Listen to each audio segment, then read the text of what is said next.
Welcome to the Best Little Town Podcast, your go-to source for everything happening in the town of Bedford's local government. Whether it's new initiatives or important decisions shaping our town's future, you'll hear it right here. This podcast is dedicated to keeping our residents informed and engaged.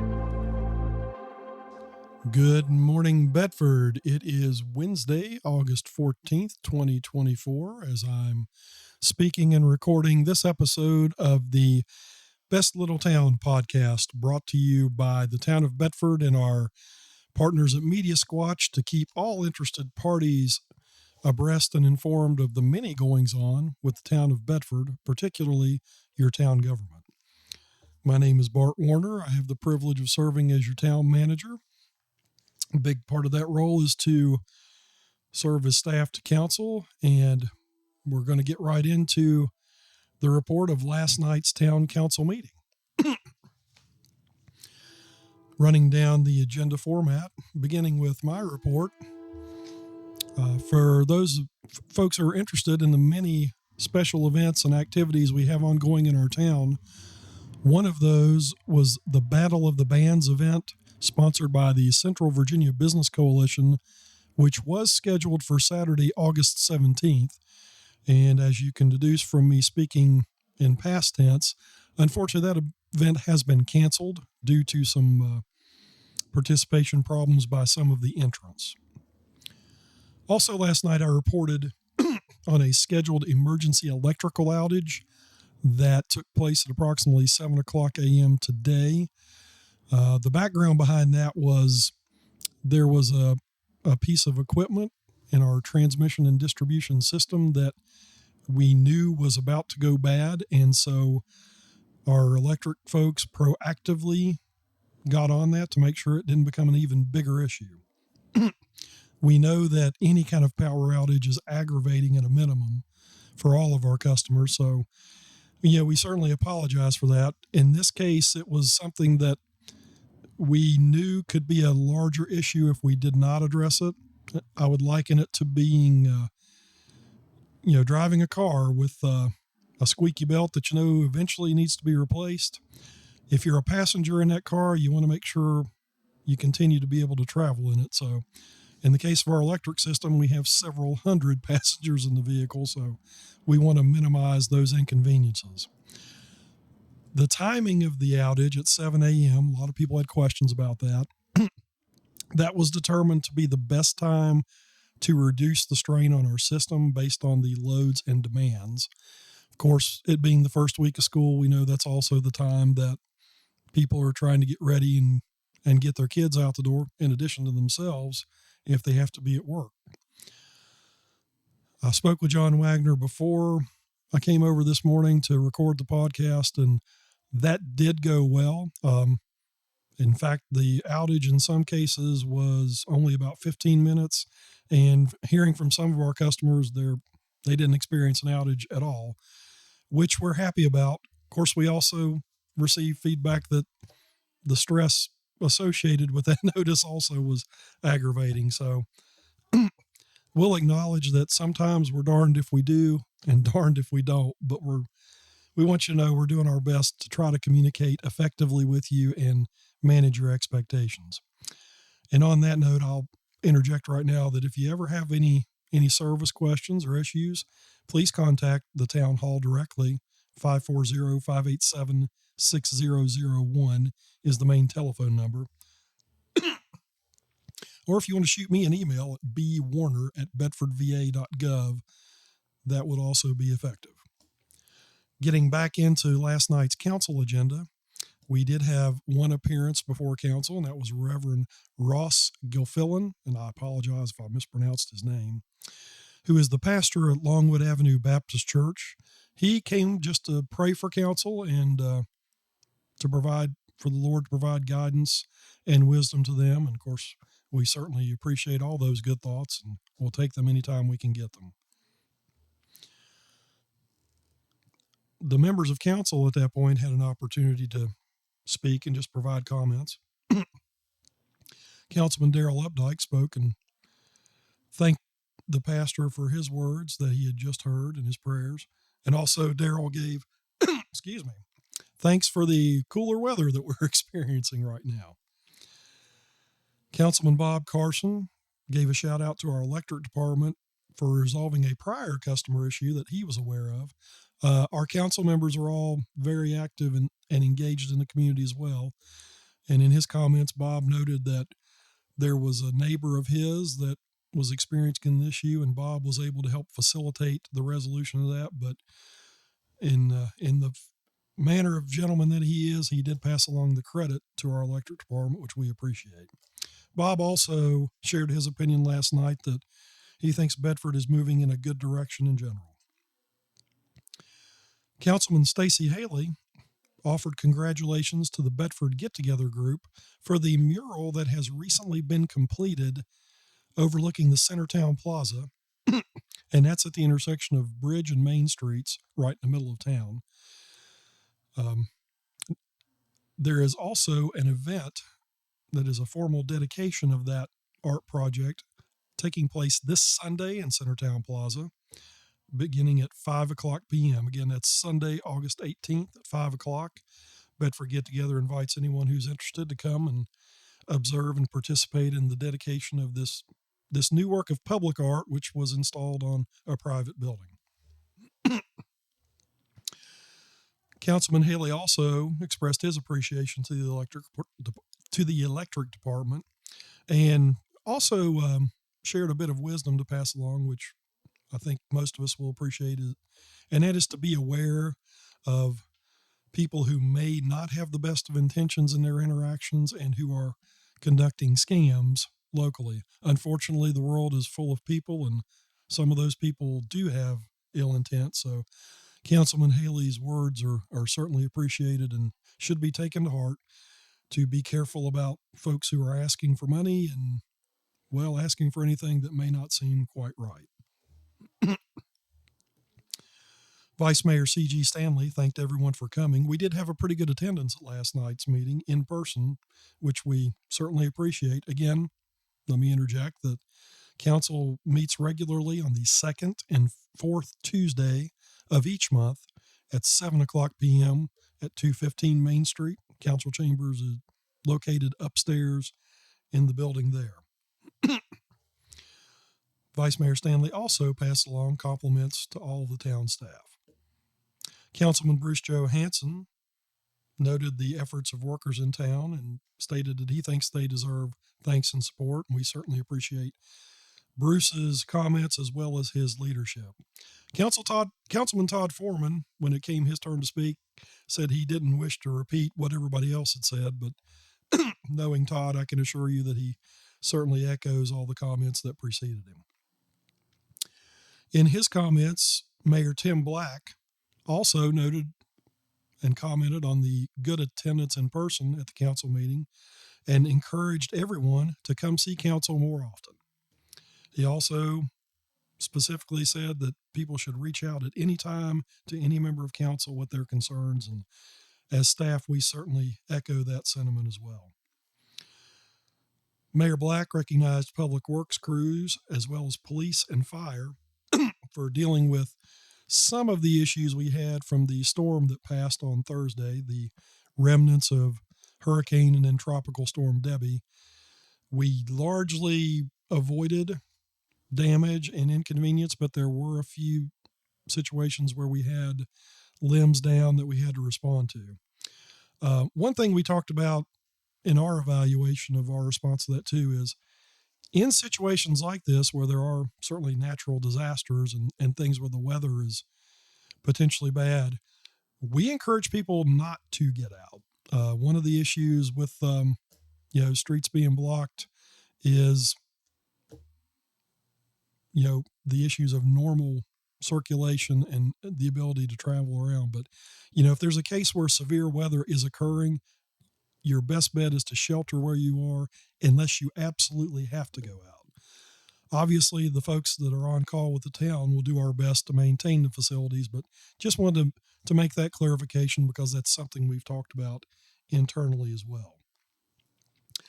On a semi-related note to that, Mayor Black had attended the Board of Supervisors meeting the night before, And it was announced that Bedford County has been designated as a storm-ready community, which is a significant achievement and has several benefits for the community. That effort was spearheaded by Kent Roby, who is associated with the emergency services on the county side, in cooperation with our own police chief, Ronnie Lewis, and both gentlemen were recognized appropriately for their leadership and efforts, and we certainly appreciate that. I'd also give recognition to my counterpart, County Administrator Robert Hiss. It may not always be apparent to folks, but particularly at the staff level, we have a very excellent working relationship with our cohorts at the county. We appreciate the services they provide and appreciate them as colleagues. Mayor Black also commented again on the Bedford Get-Together mural, noted the dedication ceremony at 5 o'clock this Sunday in the Centertown Plaza. Mayor Black also noted that the Bedford County Fair will take place next weekend with dates from Friday to Sunday. Most of the activities will take place at Falling Creek Park. Parking for that will be handled at certain satellite locations, including a couple within town. So if you want to go to the county fair and you can't find parking there, and chances are that you won't be able to because it looks like a really big and fun event, you can park in designated areas at Liberty Lake Park and also at the Westgate Shopping Center on Blue Ridge Avenue. The organizers of the fair will be running shuttle service to and from those locations to make sure that everybody has a chance to access the return of this appreciated and worthwhile event. Moving on into the business that was taking place last night, we had a presentation from the developers of the Hampton Inn Hotel, which is going to be built up on Burks Hill Road, kind of between the road and the D-Day Memorial. There is a performance agreement that kind of governs how that's going to happen between the town and the developer, and there have been some changes made to that because of some good things in the past and also probably another good thing coming forth. Since we're the government and these are business contracts, they have to be fairly specific. So last night we were asked for another extension of the performance agreement.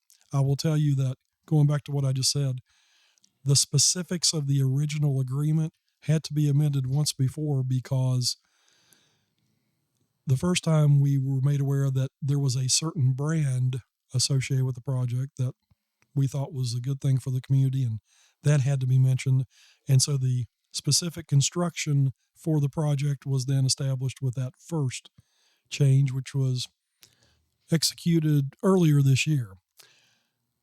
There's been another, and the change back then also related to the fact that Hampton Inn said they wanted to build one of their newer prototype hotels here in Bedford, which required that change. And of course, the opportunity to get one of their new hotels with all the modern conveniences was something that council certainly thought was worthwhile back a few months ago when they approved that change. The latest change is actually Hampton Inn and their parent company Hilton have determined that they'd like to do a little bit more on this site than originally planned. So whereas the original proposal was for a Hampton Inn brand hotel, the new proposal is actually for a Hampton Inn and Suites hotel. And that means that this hotel will include several suite accommodations, which is kind of an upgrade in terms of their usual offerings, as well as an expanded business meeting center, which means that when the hotel is ultimately built, Bedford can be the site for conferences and meetings that attract out-of-town professionals and gives us another opportunity to showcase our community. Town Council unanimously approved the extension request last night, also noting that they would ask the developer to provide some specific details, including benchmark dates for design, fill and grading, and the expected date for footer installation and other improvements.